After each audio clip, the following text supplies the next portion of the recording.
Hello friends, welcome to our YouTube channel. और उम्मीद है आप सब लोग खैरियत से होंगे।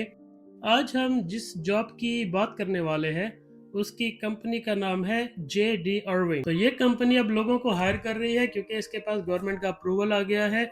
और जो लोगों को हायर करने का रेगुलर तरीका है LMIA वाला, ये LMIA को बाईपास करके डायरेक्ट हायर कर रही है क्योंकि गवर्नमेंट ने इनको अलाउ कर दिया है।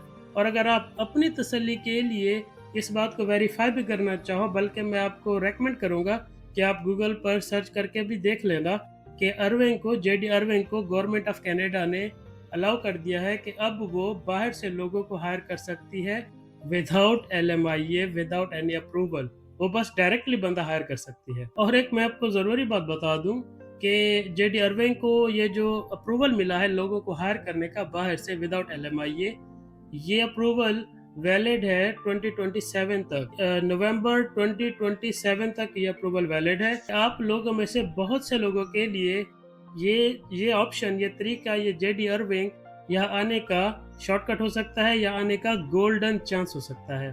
तो देखते हैं आज की जॉब। ये लेबरर की जॉब है और इरविंग की जिस ब्रांच में ये जॉब है उसका नाम है construction and equipment division services, यानी कि ये कंस्ट्रक्शन का डिपार्टमेंट है इरविंग का। तो ये लेबरर की जो जॉब है ये एक्चुअली कंस्ट्रक्शन लेबरर की जॉब है और जिस लोकेशन पर ये जॉब है उसका नाम है जुनिपर। नीचे इस जॉब की डिटेल्स चेक करते हैं। यहाँ पर इन्होंने लिखा है कि this role requires physical stamina, यानी कि ये सख्त मेहनत वाला काम है। तो जो हमारी फीमेल व्यूअर्स हैं, मैं उनसे यही रिक्वेस्ट करूँगा कि वो इस जॉब के लिए अप्लाई ना करें क्योंकि ये सख्त मेहनत वाला काम है। नीचे मजीद इसकी डिटेल चेक करते हैं। यह इन्होंने लिखा है कि वर्क शेड्यूल है 14 days on 7 days of rotation. इसका मतलब है कि आप मुसलसल 14 दिन काम करोगे और फिर आपको मुसलसल 7 दिन की छुट्टी मिलेगी। और ये जो काम है ये 12 घंटे की शिफ्ट होगी और ये कभी डे में शिफ्ट होगी और कभी नाइट में शिफ्ट होगी, रोटेट होती रहेगी। और यहाँ नीचे तीसरी लाइन में इन्होंने लिखा है कि ये कैंप बेस्ड पोजीशन है with accommodation and meals provided, यानी कि आपको जहां कंस्ट्रक्शन हो रही है, कंस्ट्रक्शन साइट पे रखा जाएगा, वहां पर कैंप बना होगा, उस कैंप में आप रहोगे और आपको एकोमोडेशन और खाना भी प्रोवाइड किया जाएगा। नीचे इस जॉब की रेस्पॉन्सिबिलिटीज देखते हैं। मैं आपको मेन रेस्पॉन्सिबिलिटीज बता देता हूँ। पहली लाइन में इन्होंने लिखा है कि assist with civil construction task, जैसे कि मटेरियल हैंडलिंग वगैरह। तो जो भी कंस्ट्रक्शन के काम होते हैं उसमें आप हाथ बटाओगे। जैसा कि आपने देखा भी होगा कि लेबर जो है कंस्ट्रक्शन में काम कर रहे होते हैं, ईंटें उठाने का, सीमेंट लगाने का, वो उस तरह के जो बेसिक लेबर वाले काम है, खड्डा खोदना, टूल्स को यूज करना, वो सारे काम आप करोगे। या इन्होंने लिखा है कि आपको मैनुअल लेबर ड्यूटीज भी करनी पड़ेंगी, जैसे कि shovelling, racking, stacking, basic hand use, यानी कि खड्डा खोदना, शवल यूज करना, खुरपा यूज करना और इस तरह के बेसिक काम। इसलिए मैंने कहा है कि लेडीज इस जॉब के लिए अप्लाई ना करें क्योंकि ये फिजिकली हार्ड काम है। नीचे इन्होंने लिखा है कि आपको इक्विपमेंट्स भी यूज करने पड़ सकते हैं, जैसे कि स्पॉटिंग और डायरेक्टिंग ट्रक्स वगैरह। अगर आपको ये सारे इक्विपमेंट्स चलाने नहीं भी आते तो कोई बात नहीं, आपको वर्क साइट पर यह सब कुछ सिखा दिया जाएगा। यहाँ इन्होंने लिखा है कि आप अपने एरिया की सफाई वगैरह का भी खुद ख्याल रखोगे। और लास्ट लाइन में इन्होंने लिखा है कि आप सुपरवाइज़र की इंस्ट्रक्शन के मुताबिक काम करोगे और ऑपरेटर्स वगैरह के साथ मिलकर, बाकी टीम मेंबर्स के साथ मिलकर काम करोगे। नीचे देखते हैं कि इन्होंने क्वालिफिकेशन क्या क्या मांगी है इस जॉब के लिए, रिक्वायरमेंट क्या है उनकी। पहली लाइन में इन्होंने लिखा है कि अगर आपके पास प्रीवियस एक्सपीरियंस इन कंस्ट्रक्शन है या हैवी सिविल और इंडस्ट्रियल लेबर का कोई आपके पास प्रीवियस एक्सपीरियंस है तो वो कंसीडर्ड एन एसेट होगा, यानी कि अगर एक्सपीरियंस है तो उसे अच्छा समझा जाएगा, प्रेफर किया जाएगा उसको। और अगर एक्सपीरियंस नहीं है तो कोई बात नहीं। एन एसेट का मतलब है कि अगर एक्सपीरियंस है तो अच्छी बात है और अगर एक्सपीरियंस नहीं है तो कोई बात नहीं। दूसरी लाइन में इन्होंने लिखा है कि आप इस काबिल होने चाहिए कि लंबी लंबी शिफ्ट में आप काम कर सको और कैंप बेस इन्वायरमेंट में काम कर सको। लंबी शिफ्ट का मतलब है कि ऊपर इन्होंने ऑलरेडी बता दिया है कि 12 घंटे की शिफ्ट होगी और वो एक लंबी शिफ्ट होती है। और कैंप बेस का मतलब है कि ऊपर इन्होंने लिखा था कि आपको कंस्ट्रक्शन साइट पर ही कैंप में रखा जाएगा। तो वहां पर जैसे आसपास कोई आबादी नहीं होती, कोई शहर नहीं होता, तो आपको बस वहीं पर ही रहना पड़ता है। तो इस तरह का लाइफस्टाइल होता है वहां पर। तो आपको ऑलरेडी इन्फॉर्म कर रहे हैं कि इस तरह का आपको वहां पर मिलेगा माहौल।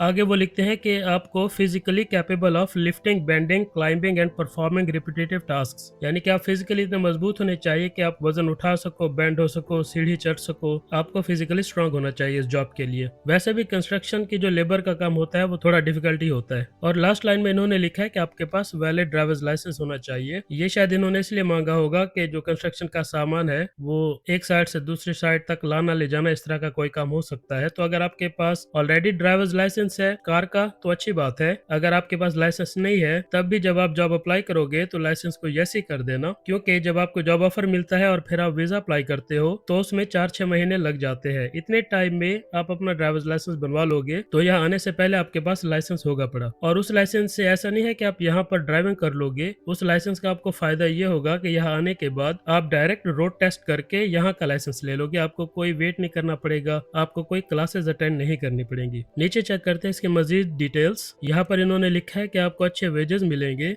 और ये बड़ी कंपनी है, रिच कंपनी है, तो ये सैलरीज अच्छी ही देती है। साथ में आपको फ्री में कैंप में रहना और खाना भी प्रोवाइड किया जाएगा। ये इन्होंने लास्ट में लिखा है एट नो कॉस्ट। इसका मतलब है कि आपको रहना, खाना पीना सब फ्री दिया जाएगा। यहाँ पर इस कंपनी की डिटेल है जेडी अर्विंग की, आप ये सारी डिटेल्स पढ़ लेना, इसमें सब लिखा होगा। इनके बेनिफिट्स वगैरह भी थोड़े बहुत लिखे होंगे। और ये लास्ट में यहाँ अप्लाई नाउ का बटन है, इस पर आप क्लिक करके इस जॉब के लिए आप अप्लाई करोगे तो ये आपको नेक्स्ट पेज पर ले जाएगा जहाँ पर आप अपनी सारी डिटेल डालोगे और रिज्यूमे वगैरह सबमिट करोगे। तो रिज्यूमे सबमिट करने से पहले आप ये मेक श्योर करना कि आपकी रिज्यूमे प्रॉपर कैनेडियन फॉर्मेट में होनी चाहिए। और कैनेडियन फॉर्मेट में रिज्यूमे बनाने के लिए मैंने एक वीडियो बनाई है जिसमें मैंने बताया है कि कैनेडियन फॉर्मेट में रिज्यूमे दिखती कैसी है और उसके अंदर डेटा कैसे पुट किया जाता है। आप वो वीडियो पहले देख लेना और अपने रिज्यूमे को कैनेडियन स्टाइल में कन्वर्ट कर लेना। उस वीडियो के मुताबिक अपने रिज्यूमे को एडिट कर लेना। इस वीडियो का लिंक आपको यहाँ डिस्क्रिप्शन में मिल जाएगा और फिर आप इस जॉब के लिए अप्लाई करना। और इस जॉब को अप्लाई करने का लिंक भी आपको यहाँ डिस्क्रिप्शन में मिल जाएगा। एक और बात ये कि यहाँ पर आपने देखा होगा कि क्वालिफिकेशन की रिक्वायरमेंट में इन्होंने कहीं पर भी ये नहीं लिखा कि आपकी एजुकेशन कितनी होनी चाहिए और आपके पास एक्सपीरियंस कितना होना चाहिए। इसका मतलब ये है कि वो सब लोग जिनके पास कोई भी एजुकेशन है, मैट्रिक, एफए, बीए, और वो सब लोग जिन्होंने कभी कोई पढ़ाई नहीं की, कभी स्कूल भी नहीं गए, वो सब लोग इस जॉब के लिए अप्लाई कर सकते हैं। इसी तरह जिन लोगों के पास प्रीवियस कंस्ट्रक्शन का एक्सपीरियंस है या उनके पास बिल्कुल कोई एक्सपीरियंस नहीं है, वो सब लोग भी इस जॉब के लिए अप्लाई कर सकते हैं। तो ये है आज की जॉब। इस जॉब को अप्लाई करते वक्त, ये फॉर्म वगैरह फिल करते वक्त अगर आपको कहीं पर कोई चीज़ समझ ना आए या आप कहीं पर अटक जाओ कि ये कैसे करना है, तो आप कमेंट करके मुझसे पूछ सकते हो और मैं आपको गाइड कर दूंगा, एक्सप्लेन कर दूंगा कमेंट का रिप्लाई करके कि यहाँ पर आपको चीज़ को कैसे फिल करना है, कैसे प्रोसीड करना है, कैसे अप्लाई करना है। और एक ज़रूरी बात कि आपको हर जॉब अप्लाई नहीं करनी है। आपको जेडी अर्विंग की हर जॉब अप्लाई नहीं करनी है। आपको सिर्फ वो जॉब्स अप्लाई करनी है जिनके बारे में आपको लगे कि हाँ यार, इस जॉब के लिए मैं क्वालिफाई हो सकता हूँ, मेरी क्वालिफिकेशन इस जॉब से मैच करती है, यहाँ मेरे हायर होने के चांसेस बहुत हाई है। और आपने ये नहीं सोचना कि अगर मैंने अभी अप्लाई नहीं किया तो जॉब ना निकल जाए हाथ से। इनकी जॉब्स आती रहेंगी क्योंकि ये बहुत ही ज़्यादा बड़ी कंपनी है, बहुत ही ज़्यादा बड़ी कंपनी है। तो जॉब्स आती रहेंगी और जो जॉब आपकी क्वालिफिकेशन से मैच करे आप सिर्फ वही जॉब अप्लाई करना। अगर यहाँ पर आपका काम बन जाता है और यहाँ से जेडी अर्विंग से आपको जॉब ऑफर मिल जाता है तो मुझे उम्मीद है कि आपका वीज़ा, टिकट, ये सब कुछ फ्री कर देंगे, क्योंकि ये बहुत ही ज़्यादा बड़ी, बहुत पावरफुल और बहुत रिच कंपनी है। और इन फ्यूचर इनकी जो जॉब्स आएंगी और अगर मुझे उसमें से लगेगा कि कोई जॉब ऐसी है जो इजी है तो मैं आपको खुद से बता दूंगा कि इस जॉब पर आप अप्लाई करें, लाजमी अप्लाई करें। इस तरह की आगे आने वाली जॉब्स की नोटिफिकेशन आपको ऑन टाइम मिलती रहे, उसके लिए चैनल को सब्सक्राइब कर लें, क्योंकि हो सकता है कि आगे आने वाली जॉब्स में से कोई जॉब आपके लिए बनी हो। वीडियो को एंड तक देखने का बहुत शुक्रिया। Thank you so much.